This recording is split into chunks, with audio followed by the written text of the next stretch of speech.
Aries, welcome to July. I'm going to use the Aquarium pack this month, guys. A lot of people say to me, why don't I put these up much earlier? And the truth of the matter is, I like it to be fresh in your mind, so that when you move into the month, we know exactly where we're going. And also, if you click back into the June Aries, you will find that, a lot of what we're saying here, we're just picking up from that and moving forward into July. Aries, we've got Venus square Uranus. All right, Uranus. It's sometimes about detachment. So let's have a little look at what it is, because me, self, I, that's Aries, very independent, incredibly assertive energy. um, but we've got this Venus and Mars conjunction, and that's sort of embracing a little bit male, a little bit female, bringing the whole thing together. I'm not talking about transgenderism here, I'm just talking about that side of us where we can, at the end of the day, get the work done. We can embrace the masculine side. But I feel with you guys that right now we're looking for a little bit more fun. We've got the Venus and Mars energies in that fifth. We've got Mercury is going to be moving into um, Leo as well, and Venus being retrograde when she makes that cross, and she moves across Mercury.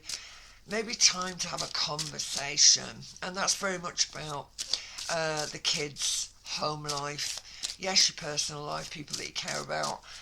But let's have a little look and see. I'm yoking with the Aquarium pack. I want to take it, cannot believe it. Empress, perfect. Okay. Wow, that is just so poignant. Um, this Empress energy is so poignant, guys. Well, relationships did come reverse, but I'm going to take it that way. Walking onto mountains of potential. Right, Devil, Capricorn energy, reversed. So, again, this one was reversed. Okay. And what I want to say as I'm looking at this, and anybody who does read the tarot, they'll get where I'm coming from. This wonderfully independent Emperor energy. We talked about that. That's very Aries. So we've got this wonderful energy. The mother, the home, the gatekeeper, all those things. Empress energy, she encapsulates all the elements of all the queens. She is the Empress. And, this came reversed. It may well be that you don't like to ask for too much help, Aries. We don't like to ask that. Or maybe the relationship has ended, so there isn't anyone there for us now. But there's a lot of reflection. We've got a lot of retrograde energies in the sky. So we're all sort of tripping back in, going inside, finding a few answers, digging in the dirt, to be honest, looking back at the past, how things used to be. But I feel it is about you sort of recognizing that maybe this overtly independent energy, um, maybe we need to embrace, maybe to move away from that on that emotional level, that strong, really sometimes shoot yourself in the foot strength, right? Where you don't always like to ask for help. But I do feel that where we've got this energy around home and children, fifth house energies, about having fun, certainly a lot more connections, being less detached or feeling less isolated, much more social, moving away from any restrictions. So again, if you're putting a lot of effort into a situation, um, and you've not been having great fun from that, or if you've been spending an awful lot of time trying to get things organised or do jobs or whatever, and you've struggled on your own, Aries, this could certainly be a situation where there are others coming forward that can help you in some way. Wow. Yeah, you can be your own worst enemy, said with love. We can be paralysed with this energy. fear energy, and don't forget we have Pluto in that 11th house for you as well. Sorry, in the 10th house. So again, um, it's this sensation of, um, yeah, what is it that I need to do? That deep introspection. You know, Pluto on the 1st of July, 29 degrees in Capricorn. So again, same old, same old. So maybe it is time for a bit more fun. Let's have a look at that and let's just have a see where we are with that. Yeah. So let's have some fun. Whoa. Death energy, ironically scorpionic. Okay, but it is coming this way. Alright. So, you know, is it a relationship energy, Aries? Are you dealing with you reflecting on a past relationship? Are you dealing with ending a relationship where you want to be on your own, where you don't feel that you'd be having the support? But whatever this is, we're walking away from something. We're not looking back. We're walking away and we're dealing with it. We're putting away restrictions, whatever it is that's been limiting for us. This is Capricorn energy. Don't forget, we've got Scorpio energy in Capricorn in the sky. So again, walking away from limitation. Wow, fantastic. Destiny, guys. It's brilliant. You know, the Wheel of Fortune. This is a really, really good energy. It's this next step in our evolution. Absolutely perfection here with this scorpionic death energy. Perfection, these two putting this together.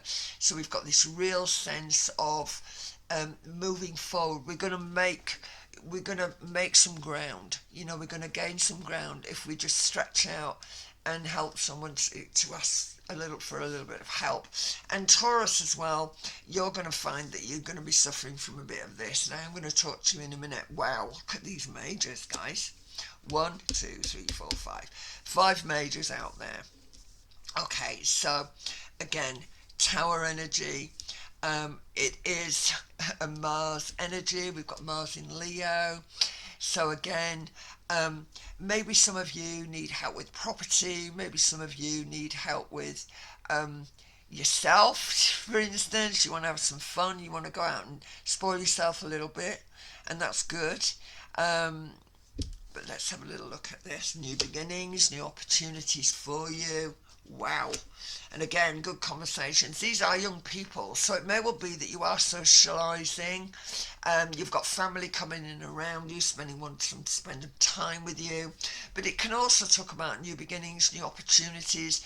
And, you know, not everybody's idea of fun is going out there every evening and, you know, lots and lots of people around you. You know, there can be an element of detachment. Where we want to sort of come into ourselves. But this Page of Pentacle energy, certainly, it may well be that we want to do something new, for instance, right? As well, so, or study something, certainly. Wow.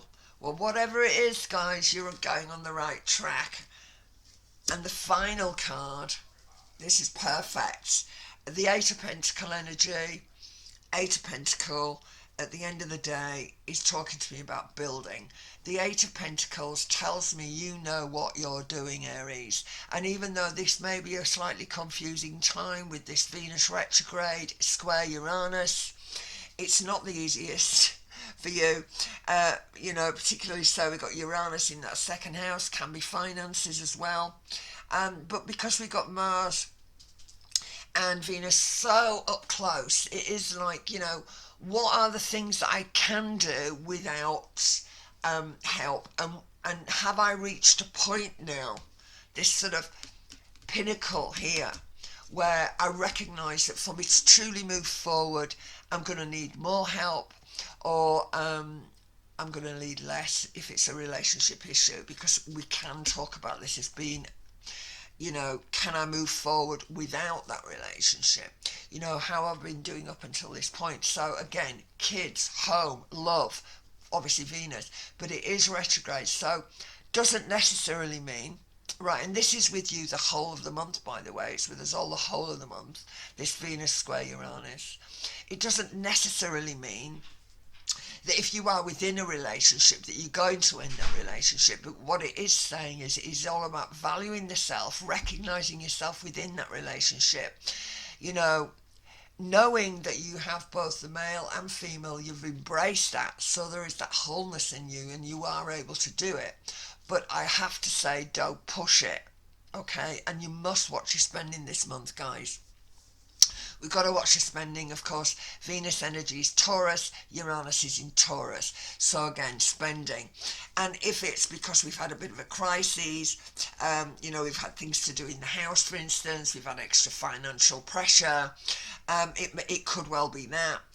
It could well be that people owe you money, Aries, that we need to get that back and we need to have that conversation. And I feel that when Venus does retrograde back across Mercury, who at that point will be in Leo, and that's towards the end of this month, as you're going into August time, I feel that we can have this conversation. So if you are asking family, if you're asking others around you, be fair with me, please. I've done this. Can you do this for me? Then that's great. If it's not working with a partnership, maybe we need to reassess whether or not we end, right? Whether or not with the ending we then begin it. And it may well be because this one, of course, came reversed as well. That there is that sensation of have we been doing this for so long now that we just can't do it anymore. So there is that feeling of looking outside, having more fun, but also thinking, what price would I pay, for instance, if I invited a relationship back into my life or if I had a permanent relationship in my life? That's where I feel we're going this month, guys. But definitely more fun, social, which is good, but don't overdo it, and certainly don't overspend, Aries, because you may be tempted to do that. So you've got to watch your spending. Okay, guys, hope that's helped you. Catch you next month. God bless.